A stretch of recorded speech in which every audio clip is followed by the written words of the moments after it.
And we are live. Good evening. Welcome to the Ought to Know Better podcast. I think we shall get the intro going and we'll take it from there, chaps. What do you reckon? Hi, this is Don Matteo and you are listening to the Ought to Know Better podcast. Let's do this.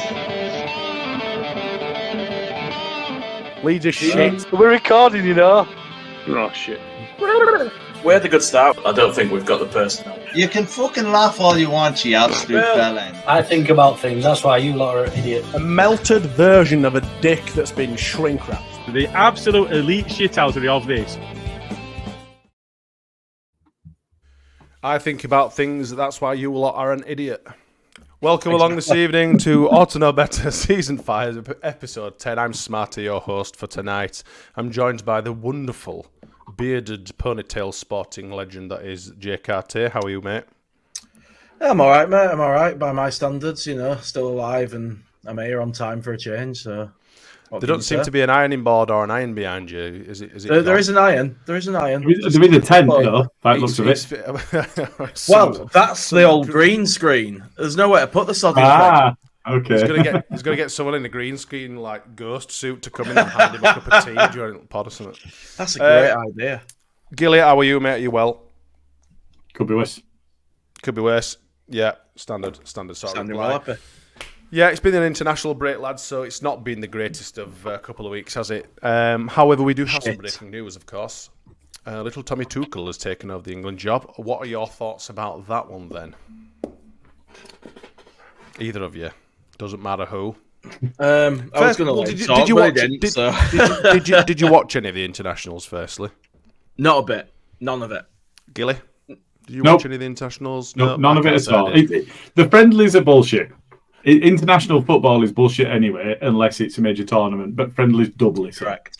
Yes. And the Nations League, as you were saying off air, Gilly, is just rebranded friendlies. It's just a way to try and make some more money, get it on TV. It's just bollocks, isn't it? Yeah, I don't think anyone takes it that seriously, do they, at all, if I'm honest. Only the Scottish. We seem to be really crapping it as well. Well, we're crapping everything. I know, but at least under Southgate we got somewhere. I mean, I suppose now we'll just have to, succumb to finishing in competitions quite early. But anyway, Tommy Tuchel then. What are your thoughts, Jay? Give me your thoughts about little Tommy Tuchel coming in. Do we have to like him now, even though he's an ex-Chelsea scummer? I think he'll have to earn being liked, at least for me. I'm not blown away by the appointment, but it could have been worse, I guess. At least he does have some kind of track record and pedigree to him, but he seems to cause trouble wherever he goes quite quickly and seems to have to move on quite often. Yeah. So I don't know what to make of it. It can't be any worse than Southgate or Lee Carsley, surely. I mean, Southgate got us to finals, but he couldn't get over the line. I've never known a manager get you into a position where it's there to be won, and he says, right, lads, let's all sit back. Just sit back. No more attacking. We've done our bit. We've got this. Just defend for the rest of the game. It'll be sound.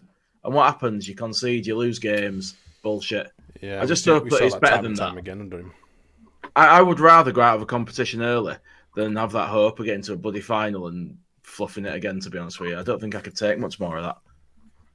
It's nice to get into, obviously the latter stages of competitions in it, but you just know damn well, especially when it's obviously boring crap football that you're being subjected to. It's not the best. Like I said, I'd prefer to go out early than get my hopes up and actually take a mild interest in what it is.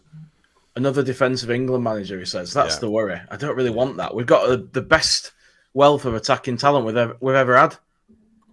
Why do we keep picking people to manage them that they don't suit the systems of? I suppose it's better than taking on Lee Carsley on a full-time sort of basis. Oh, fucking hell, mate. It's like an international hockey day. What do you think, Gilly? What are your thoughts on his appointment? A positive spin, perhaps? I think, not really, but I think if you went back and you asked all of the idiots that were going, we have to get rid of Southgate, and that's what I'm branding them as. Because of his record in major tournaments. Now, despite not getting over the line, actually, I think if you look back over the course of his tenure with us, I think I read a stat that he is the most successful England manager we've ever had in consecutive tournaments. Now, all right, we've won a World Cup. Yeah. He didn't win a title. But then in the following World Cup, we were poor, as I recall. Now, I want a round. So yes. I'm going on something I've not fact-checked. But when he was sacked, the media was saying about the levels of success. And if you consider where we got to, now, it was shit football to watch. It was boring. It was just some knob stood outside in a waistcoat. I don't wear them anymore because he's ruined them. So, I do have. Is that anything to do with us calling you Southgate for a little while whilst you were wearing said waistcoat as well? No, I used to get Ronnie O'Sullivan from you lot, and I were all right with that. It's just a good job he didn't start wearing bucket hats then, eh? You'd be really fucked. What time at Crucible, Gilly?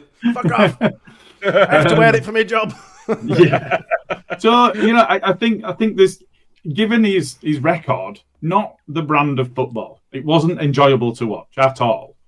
So not the brand of football, but the positions he got us into in major tournaments, I don't think can be scoffed at. And I think if you asked most, especially when it looked like it were going to be Carsley, most of the people that would have wanted rid of Southgate or called for him to go and were happy he had gone when he went, if you'd have said, oh, by the way, it's going to be Lee Carsley, I bet 100% of them would go, fuck that, stay with Southgate. We'll keep him. We'll keep him. Please don't. Because I don't even think the FA wanted Carsley. He was in temporarily, fine, whatever. So if you're saying to me it's Tuchel or Carsley, I'm Tuchel all the way. Because that's a bullshit. That's like saying it is Hockaday or somebody that's actually a football manager. Which are you going to choose? Well, I'm going to go with football manager, and it doesn't matter who it is.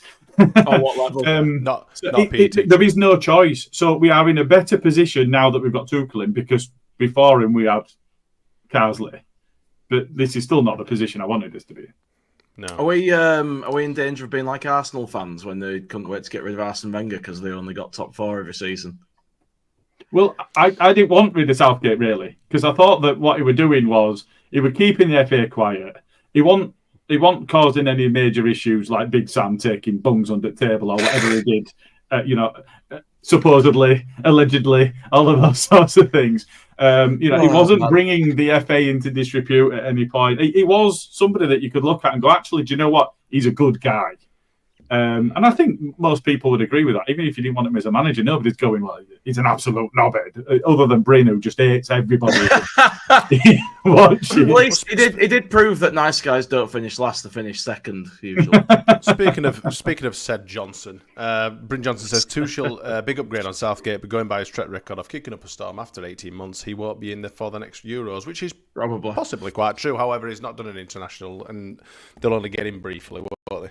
He'll only have to take a few training sessions and have a couple of friendlies or whatever before tournaments, so it's not like he's got them all the time. But jury's out, we'll see, I suppose. But I think it was. I will obviously always be thankful for Southgate for getting us nearly over the line, I suppose. But at the end of the day, we didn't do anything, and he's won nothing. Even though he's probably is on paper our second most successful manager, it was still shit. We got absolutely jack shit out of it all. Watch Tommy Tuchel come in and win frigging World Cup or something now. Hey, if he does, I'll be singing his fucking praises, mate. I'll be singing his praises. All is forgiven. A German frigging manager taking us to chuffing glory. Hey. But that's how it goes, though, isn't it? I hate the 49ers because of the way they've decimated our squad and just fucked up the summer. But if we, by some fucking fluke, we get to January without fucking up, and then in January they actually spend some of the money we should have spent in summer and get us over the line into the Premier League, fine. Do you know what? They'll be best owners ever. Just don't sell to Red Bull, and then it'll be fine. I'm all for Red Bull, mate. I'm all for Red Bull and Road.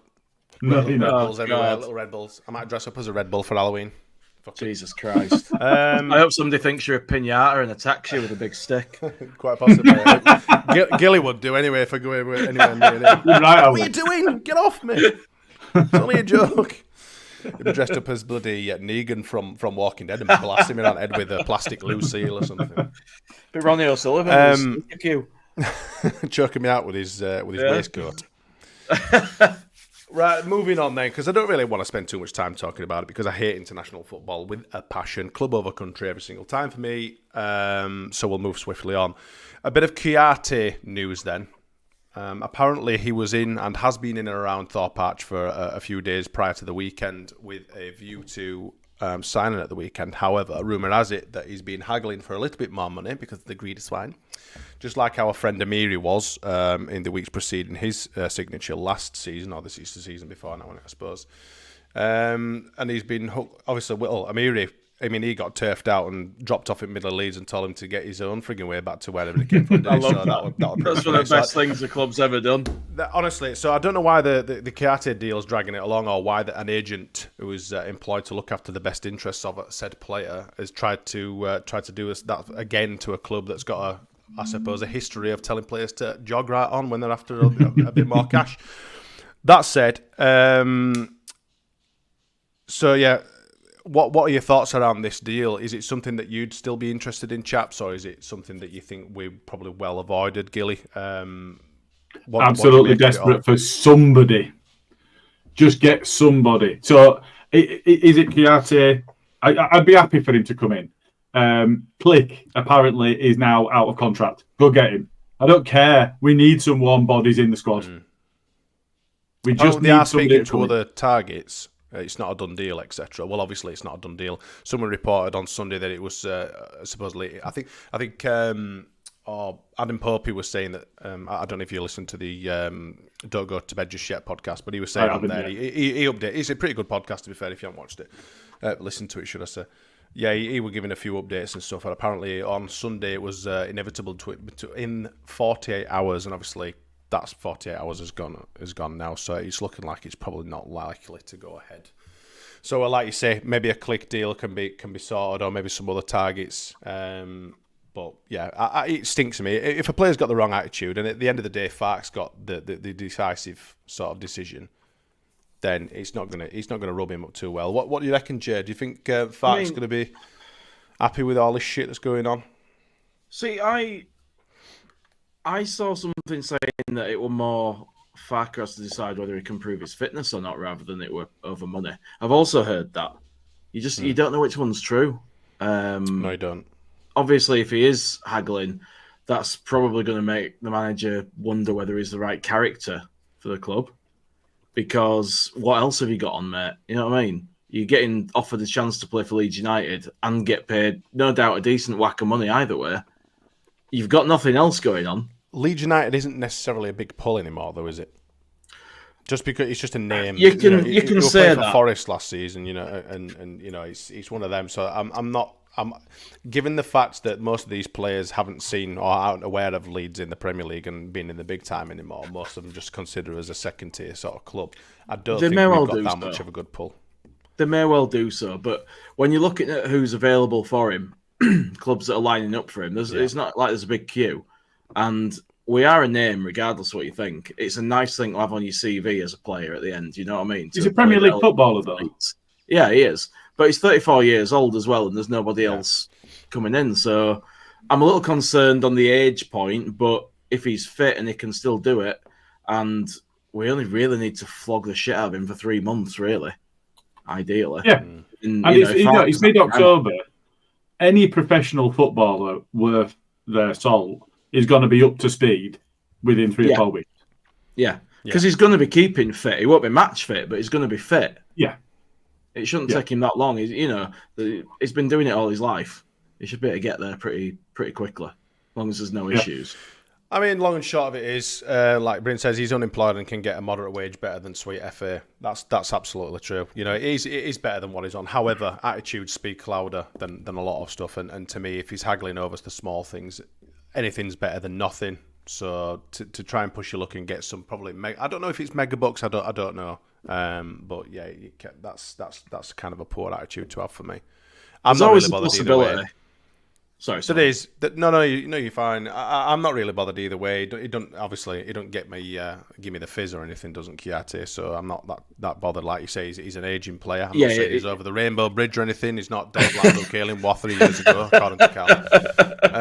Well, this part of Luke Ayling's career now is like when Jesus came back, I think. You know what I mean?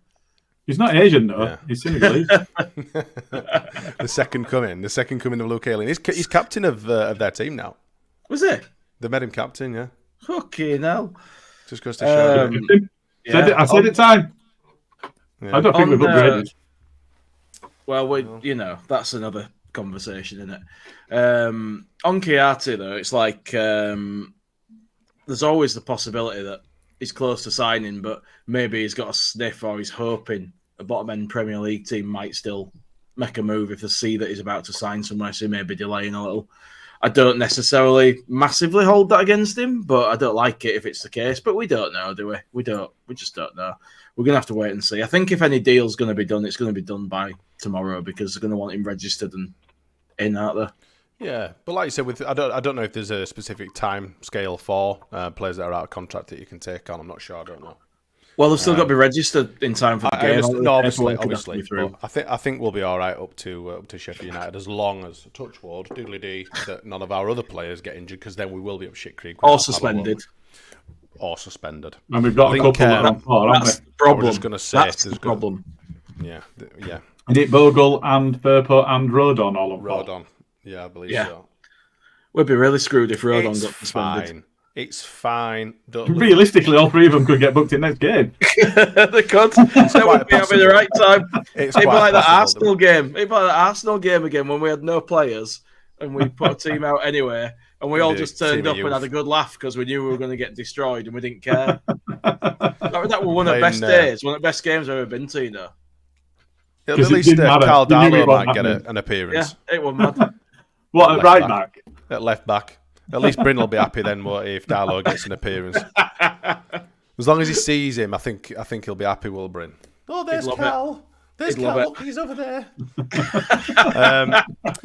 Patrick Bamford. Now, he's been rumoured to be leaving at the end of the season because of, potentially, now, again, these are just rumours, but there's a bit of a, well, let me read my notes. Apparently, him and Farker, there's a little bit of tension between them both over the amount of minutes that Bamford has featured for. Now, given the fact that he's half man, half biscuit, he's always broken. It's a bit of a reach, is that? But apparently, yeah, there's fractions between them both, and he's looking to be possibly leaving at the end of the season. Now then, before we get the fucking bunting and the party balloons and everything else out of the window, what do you think to this one? Is that something that you would welcome, or is it something that you think that's a bit of a shame that I'd like to keep him on the bench, you know, for old time's sake? I think in the position we're in, we need to keep him on the bench now. He's third choice striker though. No, I don't want him to play, to be completely honest with you, but I don't think removing a member of the squad makes any sense right now. I don't want him starting. I don't want, I groan when he comes on now. He's become like a caricature of his old self, but he's still a body on the bench, and he's got the potential to do something in the game still. It's still there somewhere. Do you think he's got a right to be pissed off that he's not getting any game time, Gilly? No. I think if you look at nothing other than his injury record and the fact that at least Mateo Joseph is fit, but also that he's the future, I think that he's worked hard and he's earned his place. And I think if anybody is pushing for a start, it's Pirro, because he's coming on and he's scoring goals. So, no, absolutely not. I think if you are out of the side for such a long time through injury, and then you come back and then you're out again, and then you come back and you're out again, I still rate him. I know that Bryn hates him. I know that he's caused issues by missing certain chances and whatever else. But at the same time, I think that at this level, he's more than capable of being able to hold his weight if he's fit. But he's not been. And because he's not been, I think it's a completely unrealistic expectation it'll just start games. And I think it is ridiculous. And even now, so if we remember, my frustration around Joseph was the fact that he didn't get enough minutes last season. And I think he would have been better prepared this season had he done, even if it still went the same way last season. So, there is that he wasn't a regular starter or a starter at all.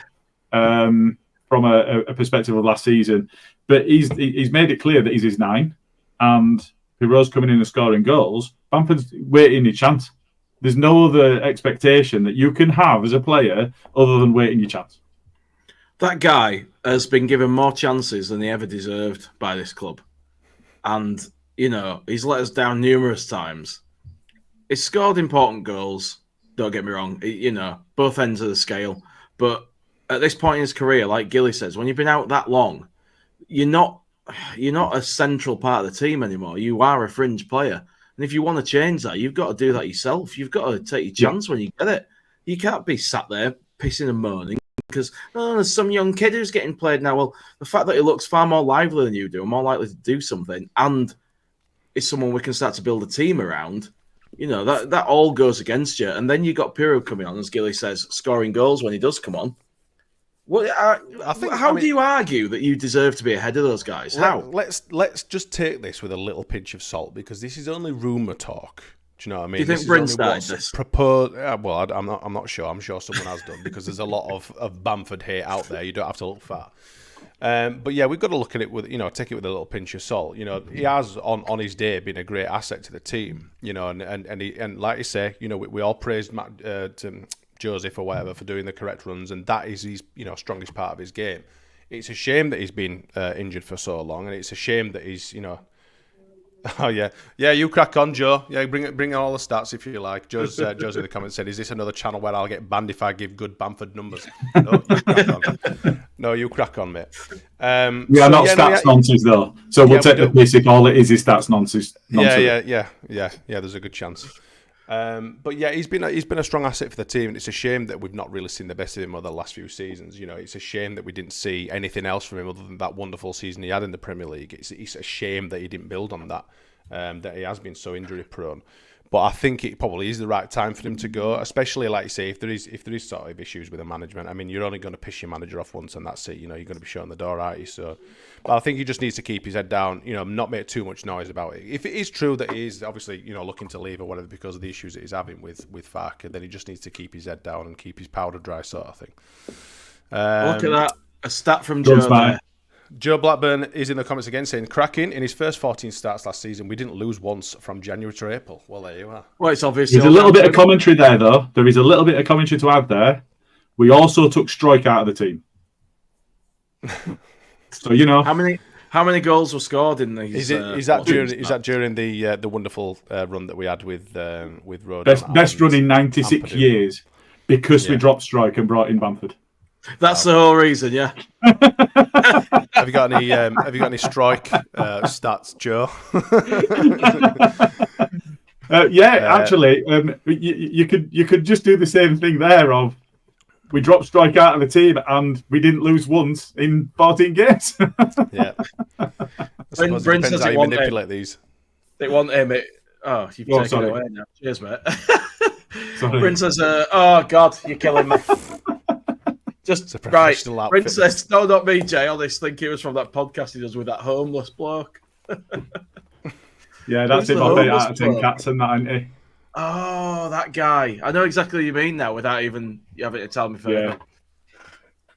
I have no idea who you're talking about, but here we go. Joe. That's another Joe, isn't it? I don't remember his name. I just remember what he looks like. So he starts to back up narratives. Loves it. He was in the comments. Good evening. Joe Wilkinson. Okay. That's who you're on about. Right, now I understand. Right, okay. Can he play the postie in Afterlife? Yeah, I think so. Have you listened to the My Friends a Footballer pod?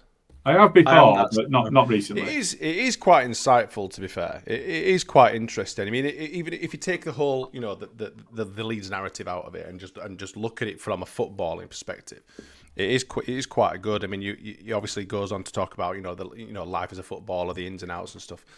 Bamford had the best goals per 90 than other strikers in the team.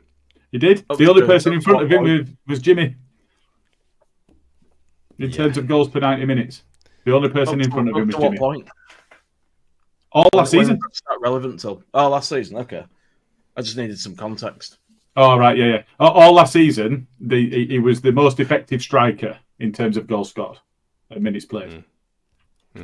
Fair enough. But, there's another point being made there. Matt Wright, Mateo should be flying from his display for Spain. Hopefully carries on to Friday. Now, he's been left out of the side, but he's been left out of the side because they want to give more people more minutes, not because of any injury or anything like that, which was the immediate concern when he's not picked. But the point that somebody else made, I don't know if you've seen this, was about Junior Firpo being ahead of Bamford in the night. Yeah. Because he scored in consecutive games, and one of them was a Panenka penalty.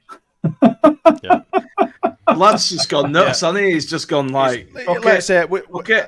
I don't rely too much on stats. I like to use those things between stats. What's he done wrong to you? those eyeballs that I use to make up my opinions or have opinions on a football and how he's performing, not stats and stuff. Although they are nice to have, etc., etc. Joe's gone on to say in all competitions, Somerville was worse. So there you go. Well, I still thought I was only going on the league, but yeah. you can take what you want from that, chaps. But you know what? Somerville got a lot of shit for the tail end of the season. But if you go back and you look at what he was producing, he wasn't doing too badly. I'd have him back. Put it that way. Oh God, yeah. Dan James and Manor Solomon are in first team training, as reported by Graham Smith. Are they? Are they now? They are back in first team training, hopefully with a view to come back into the starting 11 at the weekend, which would be a fan-dabby-dozy. I'm sure you'll agree. I can't see him starting them both. No, not starting. They'll be back for selection. I'm guessing they'll probably be on. Oh, he said in 11. They're 18. Definitely. Yeah. I would have thought so. They definitely won't be starting. Especially, you don't drop Nonto, do you? Because for me, he's been playing. No. Well, you can't drop any of them, really. Realistically, it's can a you? penalty, hasn't it, tonight? Has he? Blasted it over bar. We remember what that did to Dan James. Took him a while to get over that. Yeah. Didn't it just? So, they're looking to do, obviously, a quick return. Fingers crossed for this weekend. Eo Tanaka has seemingly remained uninjured as well throughout his little spell abroad as well, so that's good. Imagine if we'd have had any injuries. In fact, on the whole, touch wood again, it looks like we have no fresh injuries to worry about. Oh, what the fuck have you said that for? Just calm yourself. Calm yourself. There's no need to get tonight or not, by the way. I can't even see the game. But I saw a tweet about it. I think internationals don't. I think Scotland are playing tonight, aren't we? But I don't think there's anyone else. But it's seemingly we've done all right, and hopefully, I'm sure we'll be updated on. I think it's tomorrow is Facts press conference in it. But I'm sure if there's any sort of issues or anything, there'll be. But hopefully, by the looks of it, everything's okay. Well, hold the press there, Smarty, because Aronson's playing at 3:30 a.m. So go Sport. You are right, though, Jay. Leeds United forward heavily involved in international duty. Sky's penalty as tournament place secured. There we go. As long as it's just getting out. It actually looks like he's wearing the captain's armband.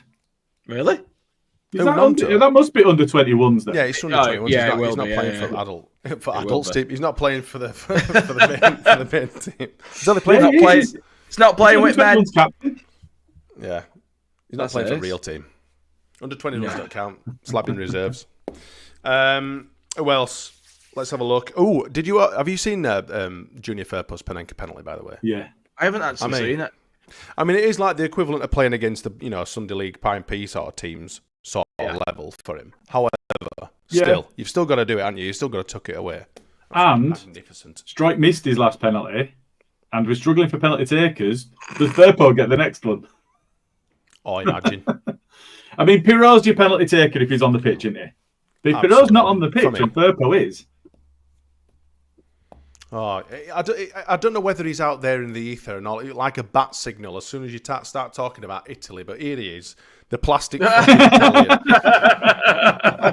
like clockwork. The lads are talking about Ireland now and not fucking Italy. There he is. Like a moth to a flame. Good evening, Carl. Thanks for turning up. Half an hour into podcast, you shit house. Matteo Joseph, obviously, he got himself an hat-trick as well, didn't he, on international duty? So it's about time he cracked on and gets some goals in. And I feel it. I feel it in my water, lads. I feel it in my water, lads. It's coming. It's coming for him. I'm sure. I think it is. Can you imagine if we just everyone's worried and we just go out there and destroy these fuckers on Friday? That'd be just perfect. And Joseph gets a couple and Nonto gets one, and it'd just be fucking ace. I just want to see Wilder crying.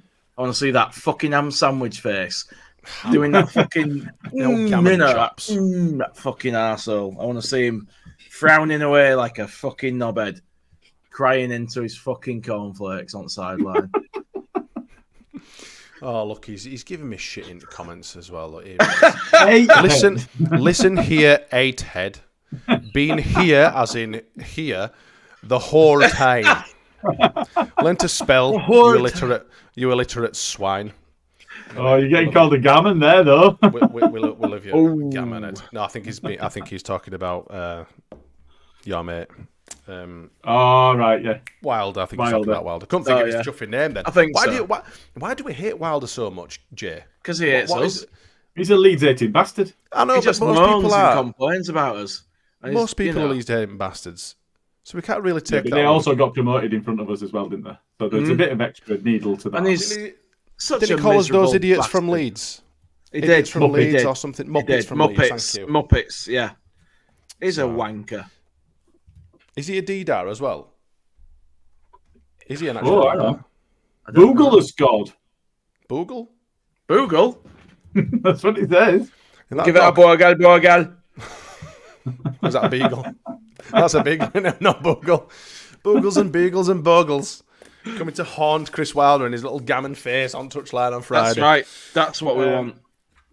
So we might as well get into the Sheffield Wednesday game because we don't want to be talking about international football and potential injuries to our potential players anymore. Did you just say Sheff Wednesday game? Did I say Sheffield Wednesday? You did. I'm sure you did. Did I? I apologise. It's not Wednesday, it's Friday. Don't do that to me, Smarty, because I get confused as it is. You know what I mean? You're both hilarious. But yes, I meant Sheffield United. They've won 6, drawn 3, and lost 0. Goals for 12, goals against 3. So they're quite hard to score against. Although some would say that they've not played the calibre of teams that we've played so far this season. I don't want to be an XG nonce. I'm trying not to be, but I'm going to go there slightly because we're better. Just a floating headed on. XG for Sunderland. It's going well this Friday. Sorry, I need to go into the second fucking brain cell this evening. Smarty needs rebooting. I've just got SU. I've got SU written down here. It's thrown me. Just read out what's in front of me. Sheffield United XG4 is 12.76, XG against is 6.31, LUFC XG4 16.83, and XG against 6.57. So, apart from the actual blunders that we've caused, we're pretty hard to score against as well. However, we do look pretty decent going forward. They've only got 3 players out, where obviously we've still got quite a few question marks over some injuries. Obviously, Max Verber, the legend that is, the warrior that is, still injured. He's still injured. Ampadu's gone, and so is Gruev. We still don't have an official injury sort of timescale for them, but it's safe to say that Gruev's out for the rest of the season. Ampadu is still in the balance. Hopefully, we'll get him obviously next year. That'd be massive to get him back. It's such a shame he's out. Yeah, but Wilder's got him playing pretty well. How do you think that we're going to set up? I mean, obviously, I can't see many changes. We don't really have many changes, and the ones that, obviously, the guys that have been out on international duty won't be. I think Tanaka gets like an afternoon of rest, doesn't he, or something? Isn't he back Friday, bloody morning? He's playing tonight, and then he'll be back. Will it late Thursday that he gets back? Yeah, literally Thursday, or maybe even Friday morning he gets back. Yeah. He won't be flying economy though, will he? He won't be flying economy. Oh, I know it'll be in cattle class. One of them pods in a bed, Hopefully he gets a bit of rest. So we'll see. I suppose it'd be quite nice if he did play, wouldn't it? Before we do predictions, then, before we look at potential lineups, how do you think they're going to set up against us? Because I'll be honest with you, I've not really looked at Sheff United and how they set up, so I'm not really sure. But I would expect them to set up a sort of a low block defensively against us, because that seems to be the winning formula against us. So I think so. When you were talking about them and you were kind of introducing it, you were talking about the calibre of team that they played against, but they beat Luton 2-0 last time out, and Luton were relegated at the same time they were. They beat Hull 2-0, beat Derby 1-0, drew at Portsmouth 0-0, beat the Swansea 1-0, and have beat Luton 2-0. But Luton are shite this season. We've beaten Hull. But we're relegated.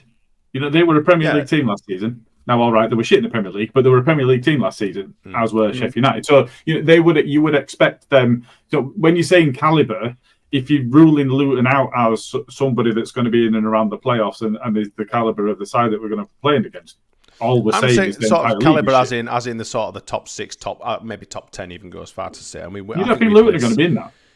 I don't think they will be. No, I do. In the top 10 or in the top 6? I think they'll be pushing for playoffs. Whether they get into them or not is a different matter. But I think they'll be pushing for playoffs. I was going to say they'll be top don't think 10, they but will. then I saw this comment from Bryn. Luton also lost to Wayne Rooney, so I now don't think they will. He's not had long. He's not had long to get it wrong there, though, has he?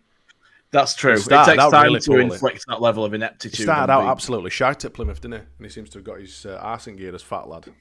I'm Yeah. sure. Yeah. I'm sure But we'll be giving him some shit. you look at Sheffield United, and obviously they've still got him. So that's one thing. He's almost nailed on to score against us, having chased him all summer. I wonder what the odds are for him to score any time. It's one of those, isn't it? And it might not happen that often, but when it does happen, it sticks out, doesn't it? So they've got Brewster at this level. He's all right. It was never worth the money that was spent on him, but at this level, he's fine. Kiefer Moore did all right for Ipswich. I know that there were, Bryn were absolutely heads gone about the fact that we didn't bring him in and Ipswich did bring him in. But if we'd have brought him in, we wouldn't have played him and it wouldn't have had the impact that it did for Ipswich. But regardless. So you look at them. Raksaki were another one that we were linked with. They've got him. He's going to play against us because they've guaranteed him minutes, which is what we wouldn't do. So there are players that we were linked with. What's that, sorry? Chelsea, don't they? At right back as well. Yeah. So, there's players that we were linked with that I think if you're looking at... So they're going to go 4-2-3-1. And I think they will be one that will try and hit us on the break because they know that we're going to demand the ball. We just are. Yeah. But we'll also so our side, I think, picks itself. I think we could just sit and reel off all of the players that are going to start. Unless anybody comes back with any niggles, you're going to have Melier in there. I don't care what anybody says about the graph that he made. He's going to start. You're going to have the same back four. Yeah, you're going to have the same back four. So Bogle's going to start, Rodon's going to start, Schwartz's going to start, and Firpo's flying. Scored in consecutive games being away. He's going to start. You're going to have Tanaka and Rothwell in the middle because we've got nothing else. Aronson's going to start in front of them. Ramazani and Nonto are going to be on the wings, and Joseph's up front. The only thing that you can say there is Pirot might start. That's the only thing. Yeah. And for me, that might be the better approach because of the teams that we're going to come up against, this might be one of those where we get a bit more space up front. Because they are going to want to get at us. They are going to want to play football. Yeah, all right, that's fair enough. We'll get Jay's view first, and then I'll give you my opinion. But I'm probably more of the opposite end to that. But you go first, Jay. I'm probably more in line with what Gilly's saying, to be fair. I think they're going to try to hit us on the break. I think they're going to try to play their game where they can. They're going to be aware that we do hold the ball a lot at home. It's going to be difficult for them to get chances, but I think they're going to break quickly when they do. Like the biggest weakness with us is always defending a quick break. It always is. We always end up in trouble. Like when we have corners and stuff, if we lose it, we're always in the shit. That's going to be, for me, what they're going to be trying to do. And I think that it's just going to be a proper clash between two top teams that both want to win and both could win. I just hope that we obviously get the job done. And we needed a statement win, really, against Sunderland, and we missed it because of that howler. So we need to go out and do it now. I feel like it's a big ask when we've effectively got a second choice midfield that's knackered, but their first choice now, they need to step up and show it. If we're going to have any sort of ambitions of doing anything, these guys are going to have to do it. So that's what I want to see. I mean, you say second choice, but obviously people were pining for Gruev to be dropped for Tanaka anyway. So you've arguably got one. Not choice, though, isn't it? I know what you're saying, but what I'm saying is that Ao Tanaka is more than capable of being a starter for Leeds United, regardless of who's available. I agree. I'm sorry. It's just on paper. He's more than capable. I think it's too early to say. I'm not saying that it isn't, but I suppose I am. I mean, I'm not saying that it should be, and we've discussed this before about people saying Gruev should be dropped. I'm like, no, Gruev hasn't done anything to be warranted to be dropped. However, if he's injured, hey presto, and Tanaka came in, absolutely fine. So I'm not too fussed about it. It's the Rothwell thing for me. However, he's a tidy player, and under a lot of pressure, etc. He keeps the ball well, and his passing is absolutely top notch. And I think that he's going to be really effective, and hopefully give us a real game on on Friday night. I personally think that they're going to be a set of absolute bastards when they come. Very much like Burnley, I think they're going to deploy the old low block.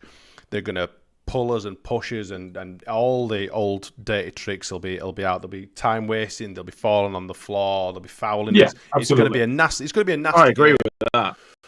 I think if and they're going to make it difficult for us. It's evident at Ellen Road that if we get a bit of a dodgy kick-off time, Friday night's an absolute prime example. That if we're not absolutely on it within the first 20 minutes, that the crowd will turn slightly as well. Not saying that it'll get nasty, but it'll just go quiet. And if we go quiet, we've got obviously. I think we'll really struggle. However, on the flip side, if we hit them like I know we can do, I mean, I don't want to be like going back on this XG stuff, but our XGs for the against, one absolute major fuck up against Burnley, and 2 of them have been penalties. We haven't conceded that many frigging goals, so we are really, really hard from open play. And if you take set unbelievable hard, unbelievable hard. If you take set pieces out and penalties out, I think our XG against is in 1.6 or 1.8 or something. It's ridiculously low. So we are very hard to score against from open play. So I think they'll find it very difficult against us. I don't think it's going to be one for the battle of the ages, but I think it'll be a good game, and I think we should have enough to get one over them. So it's there's a comment here from Don James, not Dan James, Don James. He says, if we're serious about finishing in the top 2, no excuses. We have to find a way to win Friday night. And I fully back that comment. I think we will do. I'm with that. I think we have to. We were exceptionally unlucky against Sunderland because of the baguette-fingered dipstick that dropped to Chuffy. He didn't even drop it. He got even nowhere near it, did he? Didn't even get it, did he? Didn't touch it. The fucking idiot. Do you think we are serious about top 2? I think on paper we are, yeah. But whether we're going to do it, I don't see why we can't. Every team that we've played against, and we've played a lot of the top teams in this division, and there is not one team that I think, you're better than us. Not one of them. Whereas last season, I thought, Leicester and Southampton bettered us 3 times. But yeah, we've failed to win a number of times, Smarty. But the thing is, what we need to concentrate on, and what figures a lot of people forget to speak about, is that we did really poorly against the bottom sides. We smashed Leicester, we smashed Ipswich, and we still finished 3rd. Whereas if we do okay against the top sides and beat those teams that we should be beating down at the bottom of the league, this year I think it'll be different. You're screwing your face. See, won't we? Sorry, I was screwing my face up at a question I've been asked. Gilly, do you start Rothwell? We've got no one else. Of course I start Rothwell. Well, going to chuff in start like there is no one else. It's like start Darlow at middle. But that's kind of the point I was making is it's not. I'm not worried about the quality that we've got in the squad. That's not my concern. My concern is Solomon is, let's be honest, a level above this league by some distance. Yeah, but his legs he's made out of biscuit that's been dunked for half an hour. Ooh, what sort of biscuit? What sort of biscuit? And it's been dunked for half an hour. Oh, really? Yeah. It's just falling apart. I mean, if he were a hobnob, he could take a bit of a battery. He could take repeated dunks if he were If it was a hobnob, he could get in the bin. His legs are made of cheese. It's my issue is not the quality that we've got in the squad, it's the numbers of quality that we've got in the squad, and the fact that what we've got backing it up, on the face of it, doesn't look like enough. We can't. We've talked about Bamford. You can't rely on him being available throughout the course of the season because he's just going to break down. Firpo and Bogle and Byram are, Touchwood, have been available up to this point, and whatever else. Wood being touched. But over the course of the last 4 years, those 3 players have averaged 21 games each a season. Well, we knew the risks when we signed him, though, didn't we? Yes. These were apparent risks.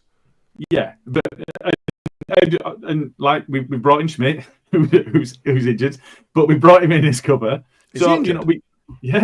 Is he? That's why he won his squad last game. Shit. Who's that? Sorry, he tripped up over one of his dreadlocks. I mean, that might have just been a tweak or whatever. I don't think there were any details released on it. I don't remember seeing anything, but he wasn't available because he was injured. So, we brought in some cover, but the problem that we've got is bans and injuries, and we're going to be just starting kids. It's not even that we're going to have kids on the bench, which was my concern at the start of the season. We're going to be starting them because we've got nothing else.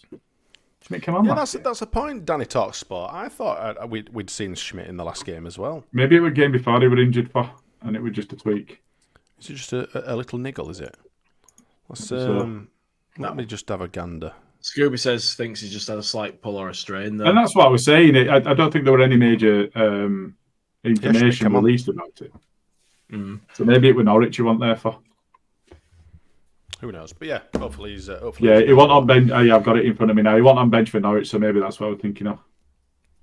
Quite possible then. Maybe so. Okay. So let's address the elephant in the room. Who starts in net for us then? Jay.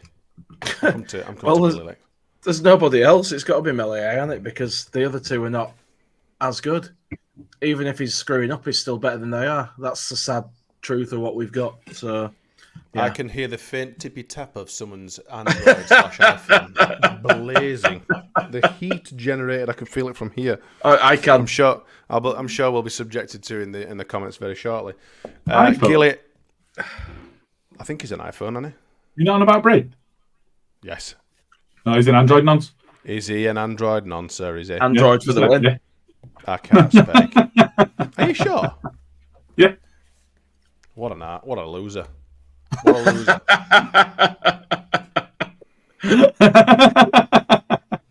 He's got a bed now. He has got iPhone. He'll be throwing his pint at TV if he's watching on his TV. So, has Meslier warranted dropping for Carl Darlow, Gilly, or do you think he's rightfully starting in his rightful number one position? I wanted him gone in summer, and I wanted a replacement number one to come in. That was one of the things that we discussed about the changes that we'd make, because I think he would have commanded a decent fee and we'd have been able to replace him for a slither of what we'd have got for him. You know, the lad from Donny, I don't think that would have been a significant step down, and would have cost would it $1 million he went for to Stoke, Sure. And if you're getting 10, 12, 14, whatever you get from Meslier, I think that there's value in that deal in swapping those players round and getting that money in. And then, you know, we might have still been able to start Kamara in these games, who,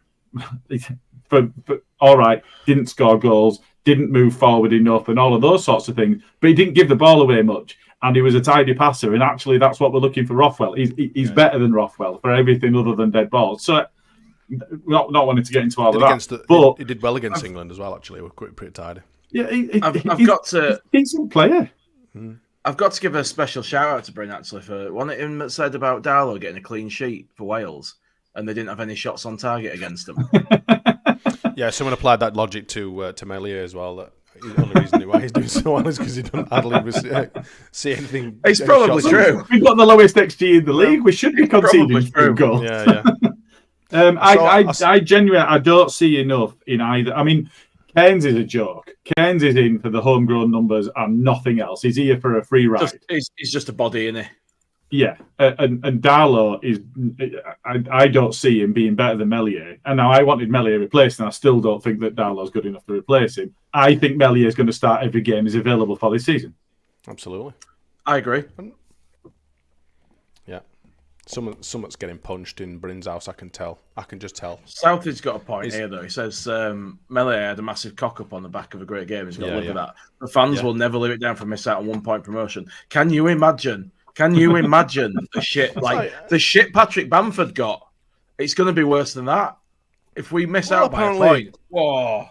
Apparently, Meslier has been I don't know if he's been receiving death threats, but he's been receiving a lot of hate online, which shock. That's what a lot of Leeds fans tend to do. They run their mouths unnecessarily on Twitter and stuff. But it's like I said in our group chat, earlier today. I says you're only as good as your last mistake. That goes for anything in life. You're only as good as your previous mistake, and rightly so.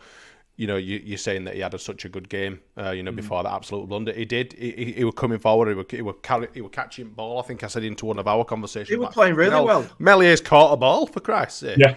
He seems to be doing it more. He did play well. He played really well. So, I'm not necessarily an ambassador or an advocate for Meslier. I've been wanting him gone for a couple of seasons, especially after that frigging performances in the chuffing Premier League. Holy Christ! But you've to kind of look at the bigger picture, and look at the whole defence in the Premier League. That was just absolutely horrendous. You've wanted him gone since Seamus Coleman, haven't you? I've wanted him gone for a while. Oh yeah, the Everton goal. Yeah, that were a dark day. It were awful.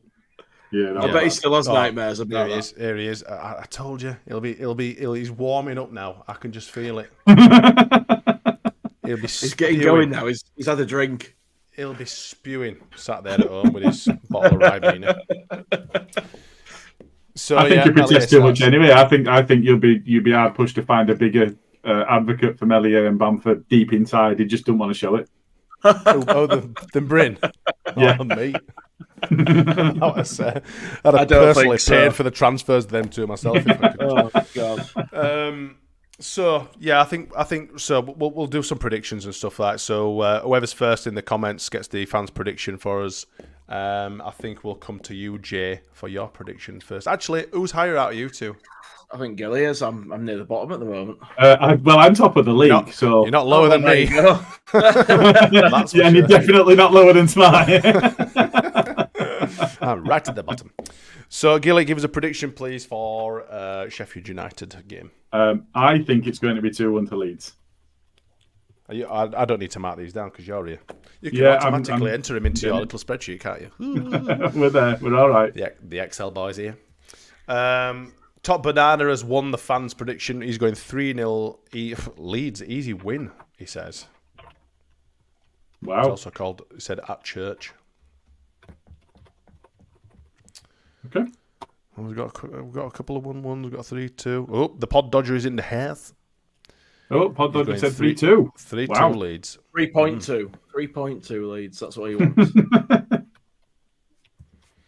Steve Brown, not that he's in our predictions league, but he's been ever positive and says 2-1 to the Blunts.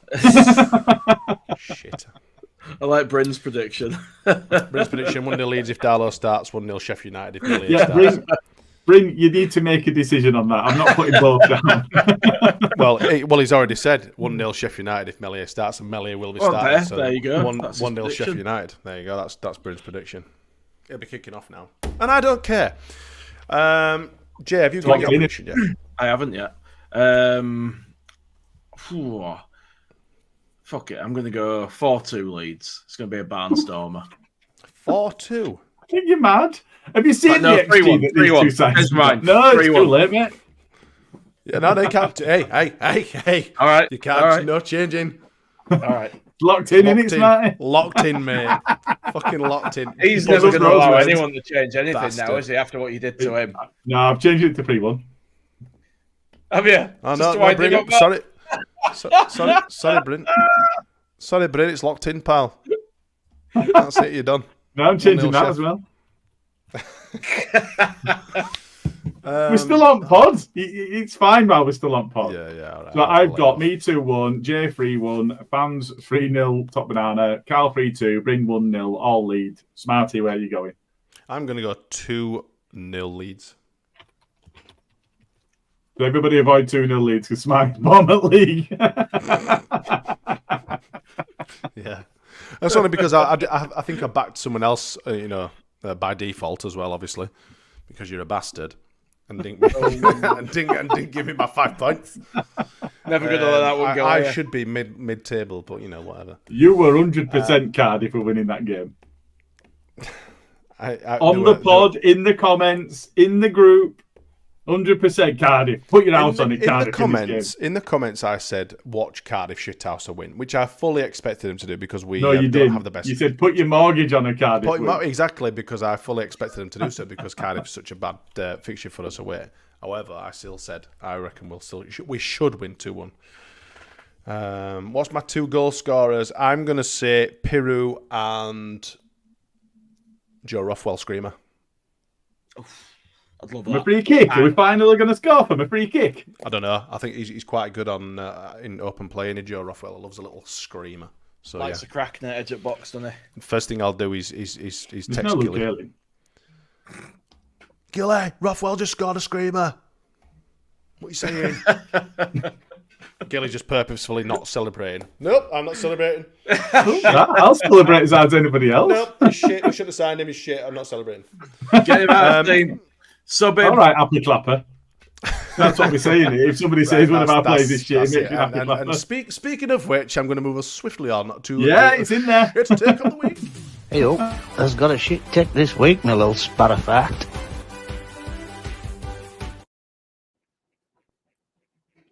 Thank you to everyone who's submitted all their shit takes of the week, of which there was a fuck all, because no one seems to know that we've got the...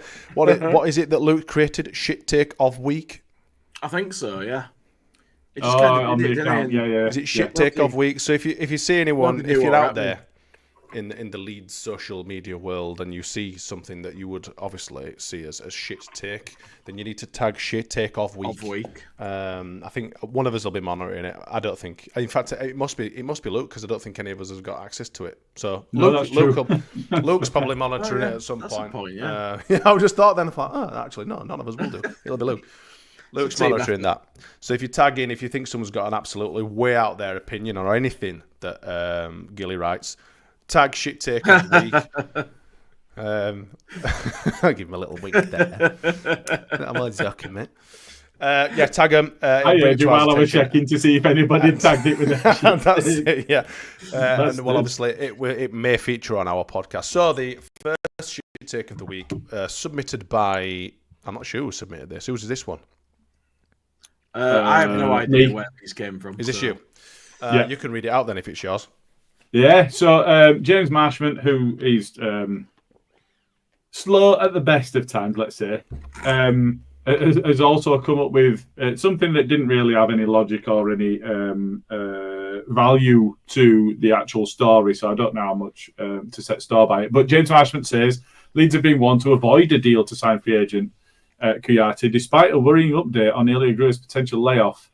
And then the Liverpool fans responded with, personally, I agree. I think he'd upset the squad dynamic and isn't the best option right now. So, I think that's a shit take on the basis that there isn't a squad to have a poor dynamic, and any option is a better option than no option. Yeah. Liverpool fan. We're going to say Liverpool fan. Is it something? Oh yeah, no. So if you go back and have a look, he was after Liverpool tickets for ages and ages, but then pretends now that he's. You mean back through his replies / tweets? Yeah. Oh, yeah. The shit house. Oh dear. Yeah, he got called out for it. He's been called out for it a few times now. To be fair. How's he now? Well, he must know the player personally to be making such statements. It's just a general Leeds fan Twitter, innit? There's some really out there sort of stuff. Hence why we do shit takes of the week. Absolutely. Danny Talksport says I love Gilly's arguments on X. At least someone does. Yeah. Absolutely. I see them all the time and just do. Honestly, the amount of eye rolls I must do throughout the week. Is it going again? You, Luke. Do you remember when Gilly and Luke were arguing about who uses Twitter more?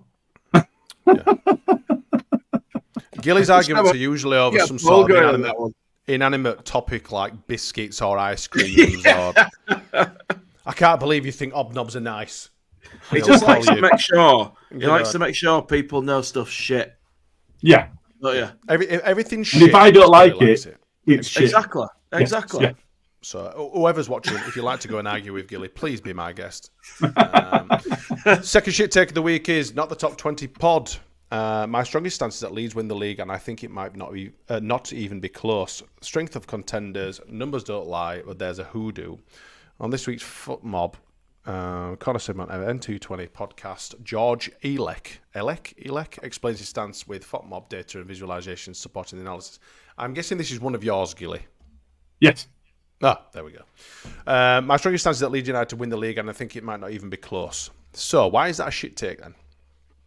Well, because how can you look at the fact that we're fifth in the table and have a horrendous injury record at this point and think that it's going to be easy to say that it's not even going to be close? We are not a club that gets the rub of the green. We don't get the luck that we need. So to be able to say that, fuck off, Danny. To be able to say that it's going to be easy and won't even be close. That's absolutely just ignoring our entire history at this level, because it's never easy. Even under Bielsa, the first time round, we didn't get there. Even though it looked like things were happening, the first time round, we didn't get there. Now, second time round, yeah, fine, 10 points. And it was ace, and we loved it. But we missed it all because we weren't there. But he's an absolute genius, and he won the league. And everybody else has failed to do so, despite whatever else were in the league. So for me, I think it's absolutely a shit take on the basis that absolutely just underestimates this level. Ian Watt says, Gilly, maybe his Excel spreadsheet is different from yours. It doesn't. He said speed sheet, that says. Speed sheet. Sped. Is it speed or sped sheet? It's sped sheets. I think when you were looking at, he obviously looked into the demographics and stuff and looked at and took into account all the XG and teams face, etc. I think that's basically where he's basing his argument on. But I'm kind of, I mean, I think it was your attention, but I know I shared it in a couple of chats. But I can see where he's angling. I understand exactly what he's saying, that, given all of those different, bits of information and data and stats and demographics, blah, blah, blah, that you would think that we should be challenging. And we should be challenging because we've got such a good team. However, given the fact that we are fucked with injuries and sat in fifth looking pretty glum, it's a hard pill to swallow. But it doesn't matter how good your team is if they're all on injury table, does it? Exactly. Rob Price is harvesting parts. He's probably bought Ilya Gruev on cheap. On the black market. Where is he now? We'll never see Ilya Gruev again. He's gone. He's got no legs. I'm not sure where he went, to be honest. Was it Derby? Nah, fuck him anyway. Shit take 3. This is Lucas asked us to look at this. So this is in response to someone asking for Carl Darlow to start. Lucas said he's gash, clean sheet because 0 saves made. Callum Archibald says, in fairness, our strategy for keeping clean sheets whenever Meslier is in net is not to try and let the opposition get a shot on target, so it's not all that different. Lord Ash, then, one of my mutual followers actually, literally, mate, Luke is just some happy clapper these days. Sad to see, really. So Luke has been accused of being a happy clapper for calling our second keeper shit. What does he mean these days, anyway? Sad to see. Yeah, he's just a happy clapper these days. He hasn't always been an happy clapper, Aunt Luke. He used to have. He has for about opinions. 3 years. He's Luke just sees the. Are you accusing him of content farming now? Absolutely not. Is it engagement farming? Is that what you're saying? Absolutely. Are you accusing him of having a dual personality on social media? I'm just winding him up, to be fair. There is one more that I was in two minds as to whether to put it on or not, and I didn't in the end because it's not Leeds related. But there was one that just tickled me while we're just on the subject, and that was I don't know if you saw it. Dale Johnson from ESPN reported it over the weekend. Nottingham Forest got hit with a £750,000 fine for a social media post last season aimed at VAR Stuart Atwell following their defeat at Everton. Yeah. Now, Forest have responded saying they have denied that the comments posted on social media imply bias and or question the integrity of the match officials and or the video assistant referee and or bring the game into disrepute. Now, what they actually said was, in their social media post, 3 extremely poor decisions, 3 penalties not given, which we cannot accept.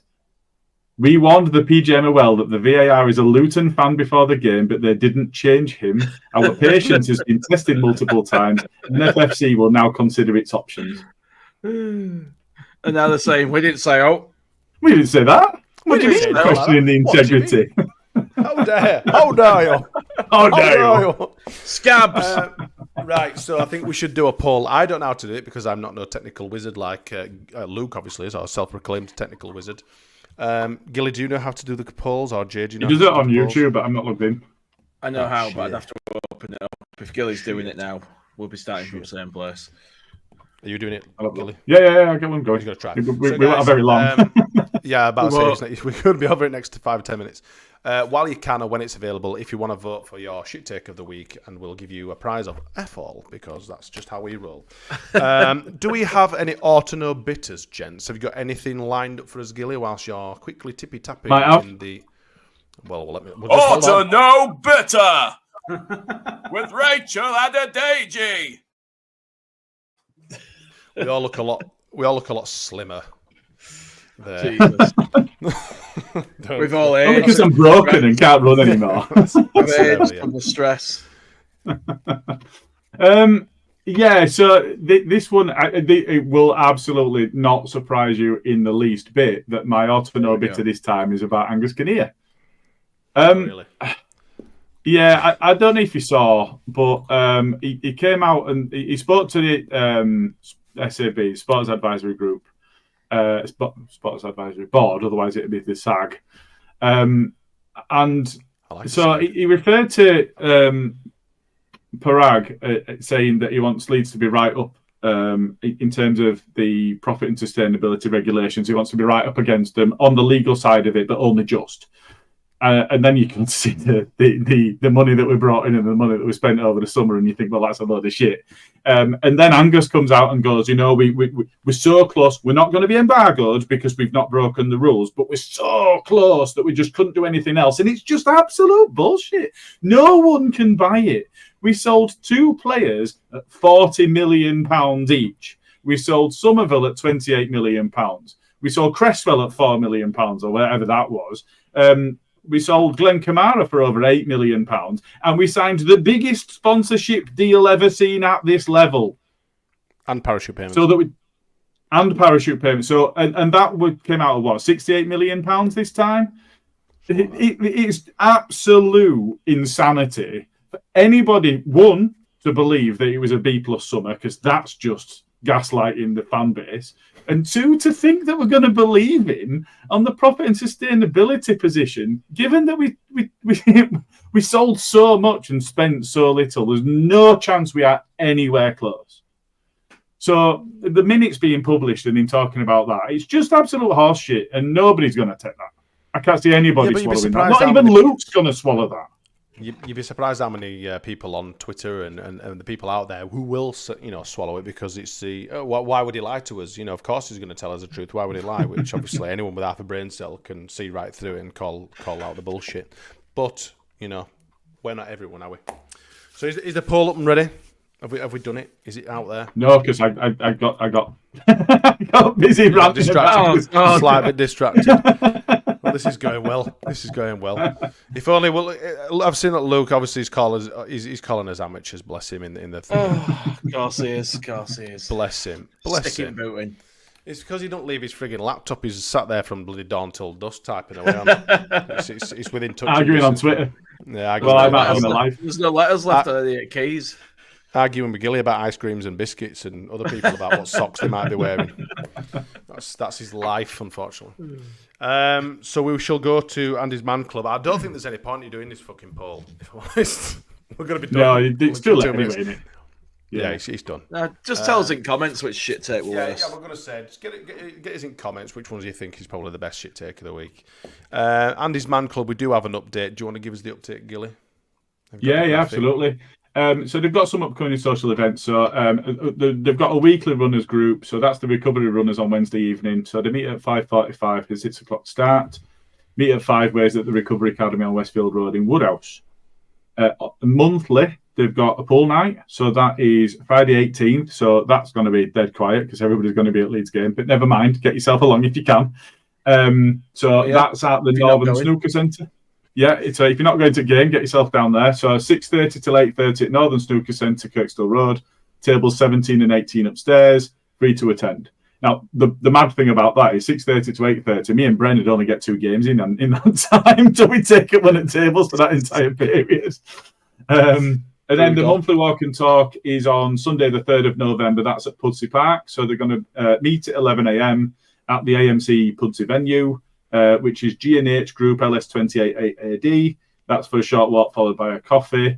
And just a reminder that the 5 venues across Leeds are open Mondays 7 p.m. till 9 p.m. for a brew and a chat. Excellent stuff. Thank you very much. Get yourself to one of these venues, guys. If you want to speak to, if you're having a bit of a tough time or whatever, and you want to get away from wife, get yourself down to one of these clubs, or like one of these events that they hold. There's a non-judgmental stuff. That they'll sit down with a brew and they'll just lend you an ear. And if you want to talk, you can talk. If you want to just sit there and just be around other people, then you can do. Don't suffer in silence, chaps. Get yourself out there. That's it. That's right. I don't really have much else to say, gent. So he's got these little. Okay to talk. Hashtag. Have you got anything else for me, chaps, before I close this wonderful episode down? You'll be pleased to hear I've got nothing for you, mate. No, mate.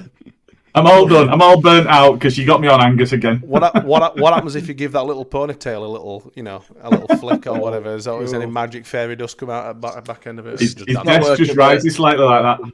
It's not working. Yeah. What's happening? I like it. I'm not feeling out. Right, okay. Well, thank you everyone for watching us this evening and joining and interacting with us through the comments. It's loved as always. If you haven't subscribed and would like to and see more of those lovely gents and Carl and Luke who haven't been on this evening, please do. I think myself and Luke are on Berardi and Coke at the weekend, which probably, even though it's a Friday game, it probably will be Sunday morning. So look out for that. Look out for that in your feed. Set your little bells. And I think Luke is. I think Luke said he couldn't do it, didn't he? Is he? He did, so but he didn't actually. I have no idea. He did, anyway. But I did confirm that we'd be able to sort something, so it might end up being me. It might end up being Jay. Somebody will be on with 8 head. Someone will be on with the old fucking meatloaf here. But anyway, we'll see you all. Hopefully, we'll get a cracking win against the shithouse Blades, and we'll see you all Sunday morning. Thanks again for joining us, and we'll see you later. Take care. See you, pals.